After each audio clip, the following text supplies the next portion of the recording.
What's up, John? What's up? Pete, just first week of the regular season, first week of practice. How interested are you to kind of see what it all looks like when you put it out there for the first time? Well, yeah, that's it. That's asking the obvious in this one because we're dying to see where we are. We've been working really hard at it, of course, and you don't know till you get out there and you start matching up and see what happens. And this is a good club, and they've got a lot of good experienced football players and good experienced staff and all that. And so we're going to get checked out. So it'll be a good gauge for us. We'll see where we stand, and we're really looking forward to it. Yeah. I try to start with the obvious. Thanks. Just trying to help me out. Joe? Pete, with Dwayne, was it just rest for him this week, or is he already kind of managing something with his knee? No, we've managed him all the way through camp. If you take a look at the days, we're just working him on a schedule. He's been around a long time, and we want to make sure and take care of him. It's a long year and all that. We don't want to, go until he feels something. So we're just managing him kind of with a regular system. I think we think we're on it right now, so it'll be very much the same for a while. Are you guys given the option to put rest as a reason for either limited or no participation? Or vet day or anything like that? Dave went, so I don't know. Okay. Yeah, he said yes. Yes. The answer is yes. Got it. I don't have any idea what you asked. Ben? Hey Pete, first thing, have you made the decision at starting for the starter at right corner? And then just what does Quentin and Trey bring that's kind of unique and different here? Yeah, I heard that part. What was the other one? Ben, can you speak up? Yeah, sorry. The second part of the question? Yeah, I heard the corner thing. What was the second part? Yeah, of the it? corner. Yeah, I was just saying how is what Quentin and Trey bring different to your Okay, defense? I got you. Yeah, both guys are similar in stature and their ability to run and to cover. Quentin's got more experience. He's played a little bit more. You can tell by his style of play. Both of those guys are likely to play in this game, and we'll let you know at game time, who's going to start. But Quentin's had a really good camp, and he's shown us the things we need to see. And this is the best that we've seen from Trey. So it's a good situation. The competition has helped us. And then just one more thing with Quentin, just having to go through that the legal troubles There we for go. him to be able to focus on football. Just how have you seen him kind of make that transition and really dial in with you guys? Yeah, well, he loves playing and he loves being back with us and getting going. He was anxious to find out what it's like to be in this in this culture, and so he was real eager to learn and all that. And he's been captured by that. He hasn't been distracted at all in terms of his work and his study time and all of that. So I think it was really good for him to get going and become part of the team and figure out all of that. There's a lot of newness there, and he worked his way through it really well. Thank you. Bob? Yeah, Pete, what's Philip Dorsett's situation, I guess, and then how does that impact the receiving rotation after that? I assume maybe David Moore. Well, he does. He's got a sore foot that we're trying to get through, and so we rested him today. We'll see what happens. But David Moore is ready to go. David's been on it. This is the best David's ever been.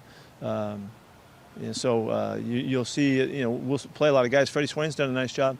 We're anxious to see Freddie, and we really won't have any hesitation playing Fred. And so you'll see what happens at game time. As far as what else is going on. Brady?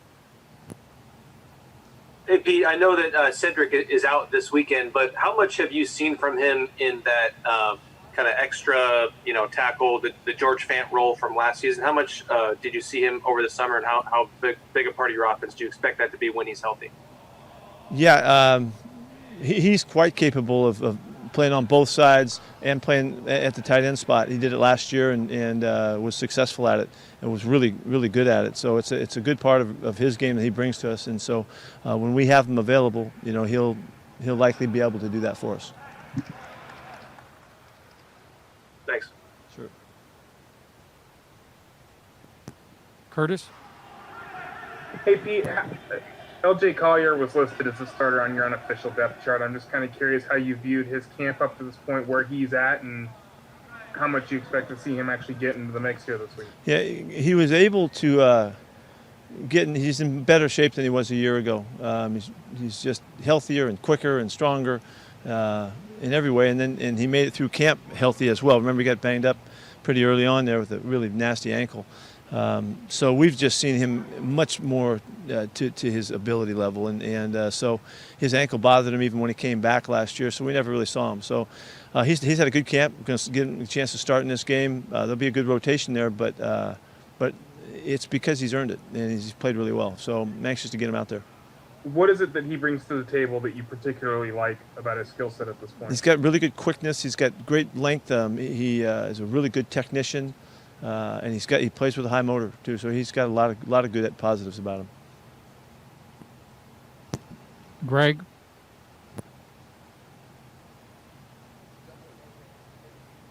Hey, Greg, you have this mask on right there. Yeah.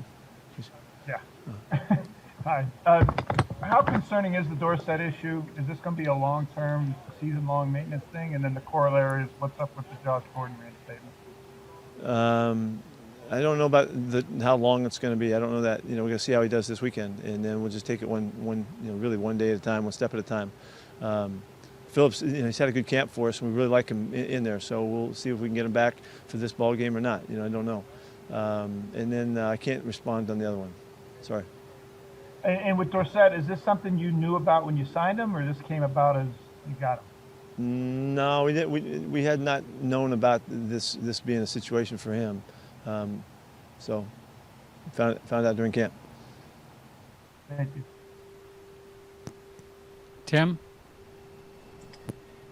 Pete, when KJ steps out there on Sunday, he'll begin his 10th season. How significant and important is it to have a guy in your program around for that long and still being able to contribute at this point of his career? Yeah, KJ's just been a dream to coach. He's been such a great team guy, such a consistently competitive guy, such a smart player. So gracious with other players and the younger guys, the way he mentors them along. He's tough. He's physical. He had arguably his best year last year. So he's just a really good football player with a lot of flexibility in his game. He can do a lot of stuff for us. So really, he's been one of my all-time favorites. And I'm thrilled that he had a great camp. He made it through. He recovered from his shoulder surgery and didn't miss a day. So he just continues to be a real stud in this program, and we're lucky to have him. Jen? With Chris Carson and Carlos Hyde, do they compare to any other running backs that you have coached style-wise, or maybe even how you'll use them? Yeah, the answer is yes. Yeah, Carlos is a lot like Chris, and Chris is a lot like Carlos. They're both really physical and on the attack, and bring it. The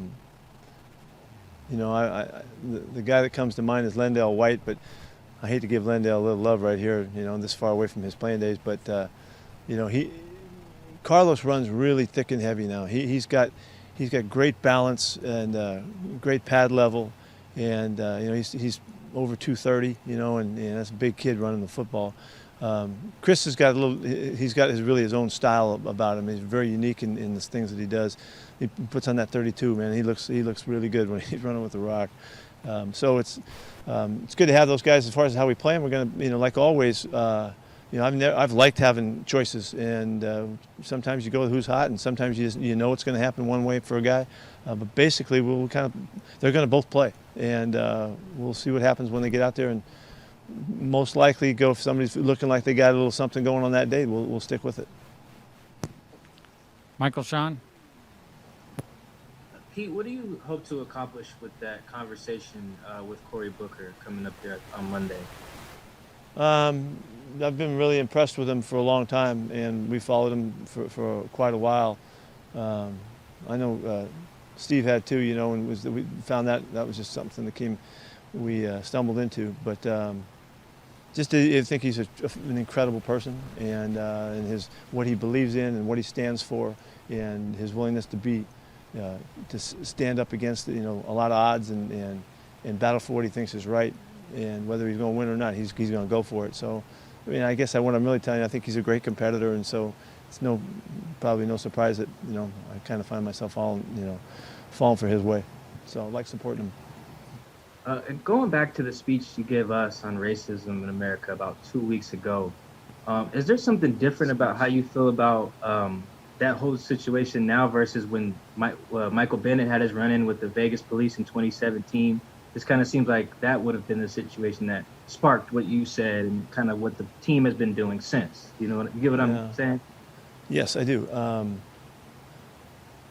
I think that it's like I said. We have an opportunity to keep learning, and keep growing and understanding things more clearly. And sometimes it takes a particular situation or a moment in time, and other times it just kind of grows on you. This has been something I've been clamoring about for a long time, and way back in the LA days, and but I don't know that I've felt like I had the right words to say, along the way. And so instead of just blabbing about something and sound like you're complaining and griping, I feel pretty strongly about the stuff that I said and what I'm feeling. And it's because of the process with our players. Michael was right in there. Michael and I spent a lot of time talking about a lot of stuff and continue to. And it's growth, and the point I was trying to make is that a lot of people could feel like they don't know what to say or don't know what they really feel, and that doesn't mean that you don't have a lot in there, and if you work at it and you study and you listen, then you can find the words that express what you need to express. And sometimes you're not ready, and I was ready because I was, and so I'm going to keep battling. Thanks. Sure. Corbin? Hey, Pete, my apologies if you've already answered this, missed the first couple questions, but Will Dissly was limited yesterday.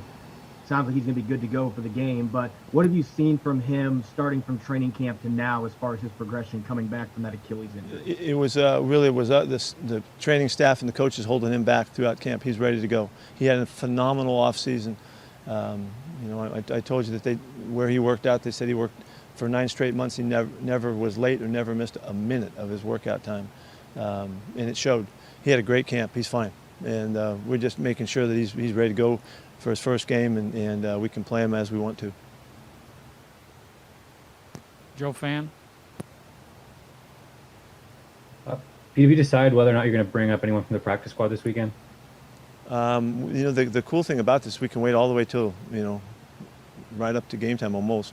So we're going to wait and see if we need. You can make the decision on Sunday. I believe up to 90 minutes. Yeah, right before game time. Got it. Cool. Thank you. Bob? Yeah, Pete, just to circle back to the beginning, and obviously you're excited to see the entire team play and all that, but especially seeing the secondary and Jamal and Quandre kind of working together in the back end and stuff like that. Just, I guess, how eager are you to kind of? Yeah, I'm really excited about those guys, and just the way the whole group has taken on an identity somewhat and a real energy about them. They're really excited to play together. It's a good group, and they're going for it, and it's really exciting to me. It's one of my favorite aspects of the game to bring to life, and this is going to be really it could be a real significant part of our football team this year, and I can't wait to see it get going. Greg?